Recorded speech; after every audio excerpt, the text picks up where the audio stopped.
Alors, je vais me présenter très rapidement. Céline Louvet, je suis chargée de mission à l'espace éthique, responsable de l'ensemble des réseaux médico-sociaux, mais je suis aussi directrice de structure de maintien à domicile sous la gestion de l'Association des paralysés de France. Et je vais témoigner ici de l'utilisation de la charte rose et pas de la charte verte, puisque la charte rose du domicile a déjà été publiée depuis de nombreuses semaines, enfin quelques mois. Et j'ai donc pu utiliser cet outil, parce que c'est vraiment comme ça que j'ai envie de le présenter, un véritable outil de travail. Et donc j'avais envie de témoigner de cette utilisation, de façon à ce que ceux qui ne vont utiliser peut-être que la charte verte voient tout de suite l'intérêt qu'elle peut avoir, et puis aussi de montrer ce que vous venez de dire, mais à travers le lien entre les deux documents. Alors,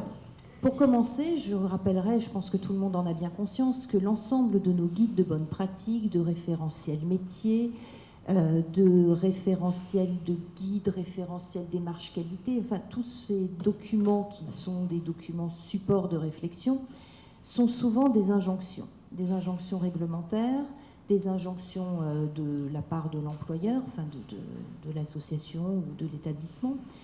Et c'est souvent donc vécu par les professionnels comme, en fait, je ne fais pas bien, voire je fais mal. Et donc, tout le travail avec ces supports d'outils est souvent perçu par les professionnels comme une contrainte. Arrive très souvent la question, pendant qu'on réfléchit là-dessus, nous ne sommes pas auprès des personnes et donc nous ne sommes pas dans notre cœur de métier. Et donc se pose vraiment la question, quel support on peut utiliser pour fédérer, pour donner envie, pour ne pas être dans un questionnement déjà calibré. Mais ce que disait Emmanuel tout à l'heure, en fait, avoir un support qui permet de se réapproprier une charte et de faire de ces deux chartes une charte que nous allons individualiser, personnaliser en fonction de notre offre de service, que ce soit en institution ou à domicile. Je pense que ces outils, les deux, et pour moi avoir pratiqué vraiment celle du domicile, c'est de se dire, tiens, on est confronté à une situation, c'est une vraie problématique singulière. Qu'est-ce qu'il y aurait dans la charte pour nous aider à prendre du recul, à réfléchir à offrir à cette personne, à cette famille, la meilleure solution possible, et pouvoir après se dire, sans généraliser, parce que quand on est dans le rapport humain, on ne peut pas forcément tout généraliser, mais de se dire qu'on a un vrai support à la fois de réflexion transversale auprès des personnes qu'on accompagne, mais aussi dans la singularité, comment on questionne ces questions éthiques pour pouvoir répondre au mieux, parce que c'est quand même aussi notre cœur de métier, en institution ou à domicile, d'être dans le face-à-face de la personne qui a besoin de nos interventions. Donc je pense que vraiment, c'est aussi comme ça qu'il faut voir la charte. C'est d'ailleurs le format, j'adore, depuis tout à l'heure, je les ai dans la poche. Je ne sais pas si c'est de l'éthique de poche, de l'éthique en poche, mais en tout cas, c'est un outil très chouette, parce que c'est pas une grande affiche dans un couloir que personne ne regarde. C'est le format, il tient en main, c'est pratique, c'est quelque chose qu'on peut avoir sur le coin de son bureau, c'est coloré, donc il y a quelque chose de l'ordre du visuel, du tactile, qui donne envie.